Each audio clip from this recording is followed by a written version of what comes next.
Hey, what's up everyone? Josh Quinones here, and today's video is all about the Samsung Galaxy Z Fold 3. So it's been about a month now that I've had this device, and I think it's finally time I give you guys my full review on this phone right here. I simply want to share what my experience has been like with this phone since day one. I gotta say, it has been such an enjoyable experience. I mean, this is a really fun phone right here to use and just something really cool to show off. But before we get into all of the things that I really like about this device, let's go and talk about some of my dislikes here, or rather I should say some of the things that I think should be added to this device or improved on this device, with number one being battery life. Now, battery life is decently good. I'm not gonna say battery life is bad. For those of you who saw my all-day battery drain test with this phone, you'll know that it is a decent battery. It got me through the majority of my day, but not super late into the night. So that's kind of one issue that I have with this device right here, is that I want to make it late into the night without, having to worry about throwing it on the charger around, 6 p.m. or 5 p.m. or whatever time it is. It's not making it super late into the night. So I would like, a bit of a bigger battery on this phone right here. Even if it does make the phone, a little bit thicker, that's fine, because I mean, it's already a thick device. I wouldn't mind, a little bit more thickness if it means we get a bigger battery out of it. Another thing, an integrated S Pen, because it does have S Pen compatibility. But, in order to carry around the S Pen with you, you need to have a specific case that makes the phone a little bit more wider or bulkier, or you simply just have to put it in your pocket or bag. A lot of times I really don't like to use a case on this phone. Kind of weird coming from me, because I always make sure I have a case on my phone, because with my luck, I'm always dropping my phones. But this one, I try to be a little extra careful not to drop it. And I do like to carry it around naked sometimes, because it just looks super cool. And even though it's a thick phone, it's like a slim, thick phone. I don't know. It feels really good in the hands though when holding it. So there's a lot of times where I don't want to use a case, but I still want to have that S Pen with me. So it would be nice if somehow Samsung could figure out a way, to integrate the S Pen inside of this device, and then we would be golden. But even though this does have S Pen compatibility, it is only for that inside display, not the outside display. I thought I'd go ahead and just mention that. Even though it's not really a big deal for me, I don't really care that I can't use the S Pen on the outside display, because if I'm gonna use that S Pen, it's definitely gonna be in that inside display, because when I'm using this outside display, it's really just to do something quick, like maybe send a text message, make a phone call, check my social media real quick, and that's pretty much about it. Or maybe check the date and time. But if I'm doing more on this device, I'm definitely opening it up and taking advantage of that full screen display on the inside. Now, another improvement that could be done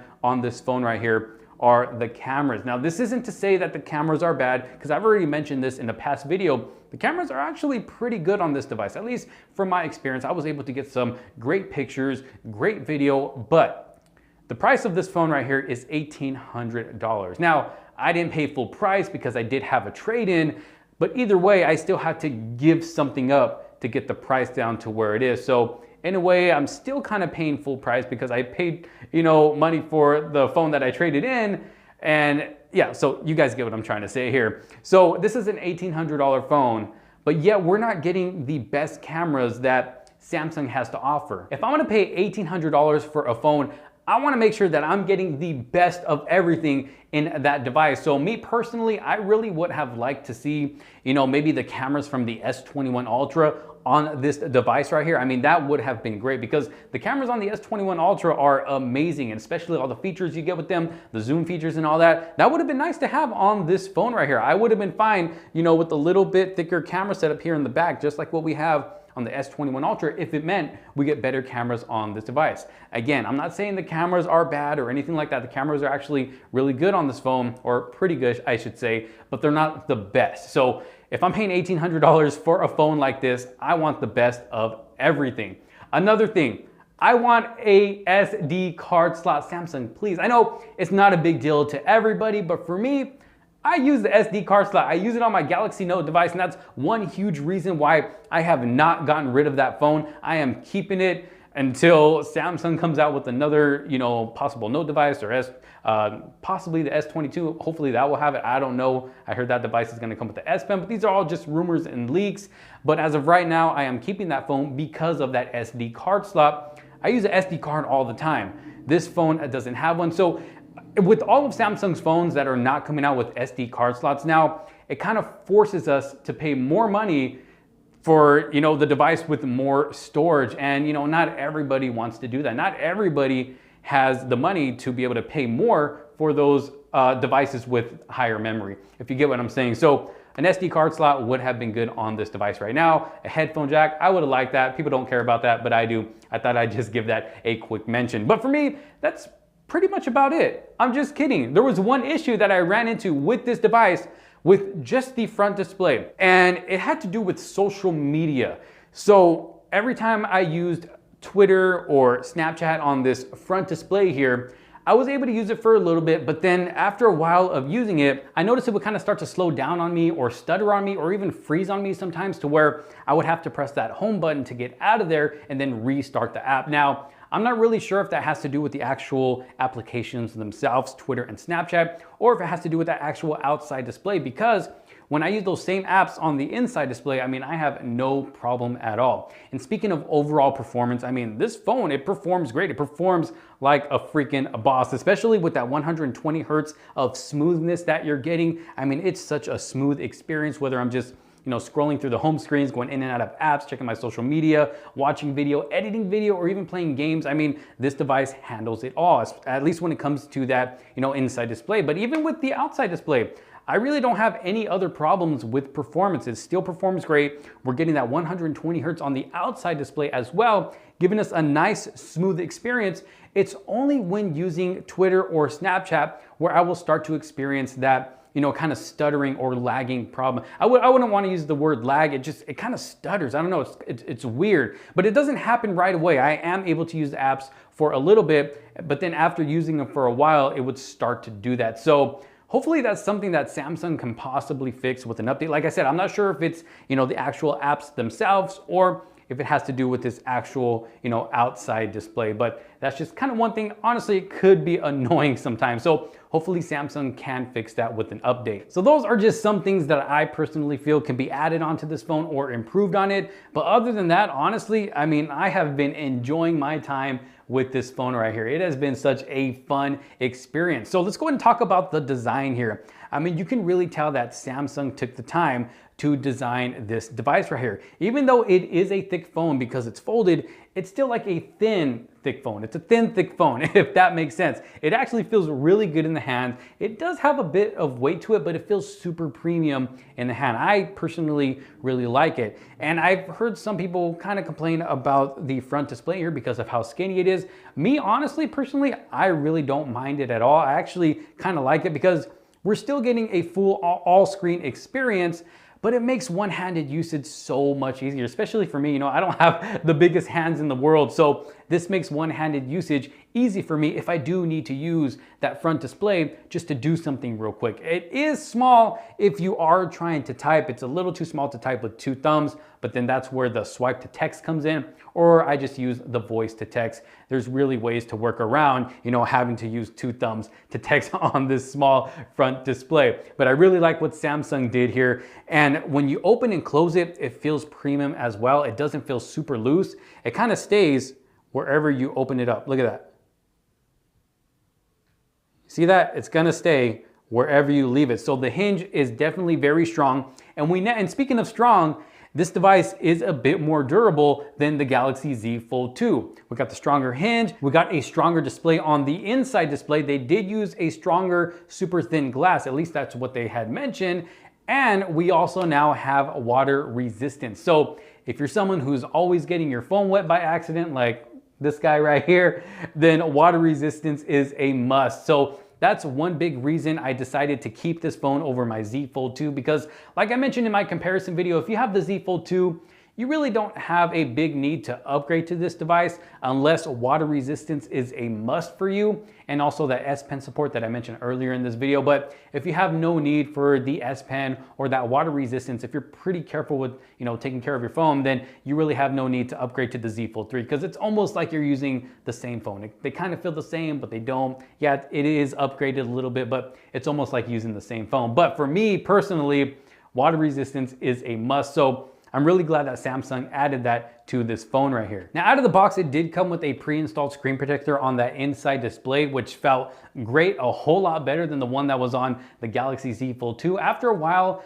the one on the Galaxy Z Fold 2 just kind of started having this rubbery, sticky feeling, and I just had to peel that off. But the one that came out the box pre-installed on this phone right here, it felt really, really good. I did replace mine with the Whitestone Dome super thin glass screen protector, which has been holding up great. It feels great. It feels like real glass, but honestly, there's really no need to replace that existing one. If it's holding up for you, keep it on there because it felt great. There's really no need to replace it unless you really, really want to put this super thin glass one that I have on my device. I'll make sure to have a link down in the description below if you do want to check it out. But like I said, there's really no need to replace it if yours is still looking new, if you do still have this device. Now, one thing I like that Samsung did with this inside display was hide that hole punch camera cutout. Now, honestly, for me, it wasn't really a huge deal with the Galaxy Z Fold 2. I never really found it to get in the way or anything like that. But now this is giving us a true all-screen experience. You don't notice it up there. It's hiding underneath the display. You got some pixels covering it. And it just adds on to that experience of having an all-screen display with nothing interfering. So really cool that they were able to do that. Now, when it comes to the actual quality of that camera when taking pictures and video, honestly, quality is not the best. We probably could have dealt without a camera at all right there. But I know Samsung's trying. This is their first time doing something like this, or at least, bringing it out to the public. So I can only imagine what they're gonna do on their next device. It's gotta be better. It can only improve from here. So this does get me excited for what they're going to bring in the future. It can only get better from here. So that's a really cool thing that they added to this device. We do get Samsung DeX on this phone right here as well. I know not a lot of people talk about it, but I actually use Samsung DeX sometimes, especially when it comes to editing video. I actually edit all of my videos on my phone, but if I do have that moment to where I feel like editing on an even bigger display, I'll turn on Samsung DeX and hook up wirelessly, and boom, I get that desktop experience on a bigger display. And it's just always something that can come in handy. You literally have a mini computer in your pocket. You got a phone, you got a mini tablet, and a mini computer in your pocket. Now, going back to this inside display right here, you can pretty much almost do everything at the exact same time on this big display right here. I mean, this phone is a multitasking beast. If you're someone who's a big multitasker, this might be the phone for you. Me personally, I can probably only handle about maybe 3 apps at the exact same time, and I'm good with that. Maybe, Twitter, YouTube, and another app, and I'm good. I don't need, a bunch of apps, hanging around everywhere. But if you're someone who does like to have a bunch of stuff open at the same exact time, then again, this might be the phone for you. Or if you just want to use one thing on this nice, big, beautiful display, hey, maybe watch a video, because watching content on this big display is amazing. And this display, it actually gets pretty bright as well. Now, when you're watching a YouTube video, you do have the option to be able to make it full screen to where it takes up the entire display. Now, yeah, you do lose out on a little bit of the video. It does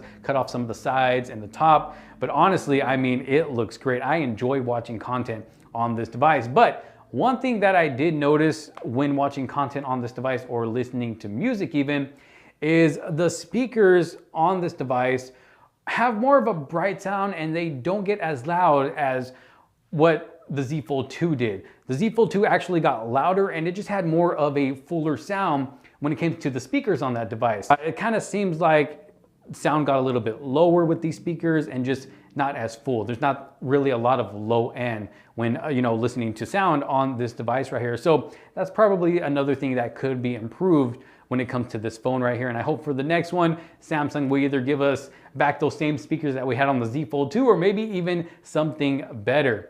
But overall, I mean, using this device has been great. Like I mentioned earlier, the cameras as well, they have been great, even though they could be improved. The battery life, still pretty decent, gets me through, the majority of my day, at least the most important part of my day, but that can also be improved a little bit. But overall, this has been such a fun device to use. It performs great. It's a beautiful looking phone, especially in this color right here, this Phantom Silver. Now, I was gonna go with the Phantom Black because I have that for my S21 Ultra and I absolutely love it, but I decided to do something a little bit different this time and go with this Phantom Silver, and I do not regret it at all. It's a beautiful looking color, nice matte finish in the back. If you don't clean your phone every so often, you do start to see the fingerprints, but overall, it doesn't attract too many fingerprints because it does have that nice matte frosted finish in the back. So beautiful looking phone, fun to carry, fun to use. that has been my experience with the Z Fold 3 so far from day one. If there's anything that I maybe forgot to mention in this video, just let me know. This was just kind of all off the top of my head, just pretty much sharing my experience with you guys and what I think about this phone right here. It's definitely a keeper for me. Like I said, if you're looking for something totally different, something fun, something futuristic, then this could possibly be the device for you. Samsung has some amazing trade-in offers as well if you do want to trade in a device. But y'all let me know what you think down in the comment sections below. What do you think about the Galaxy Z Fold 3? And if you have one for yourself, how's it been holding up for you? Thank you so much for watching. If you did like this video and find it helpful, make sure to give it a huge thumbs up. Don't forget to hit that subscribe button, hit that bell for notifications so you don't miss out on any other future videos to come. Thank you all so very much for watching. This is Josh Quinones. I will see you on the next one. Peace out.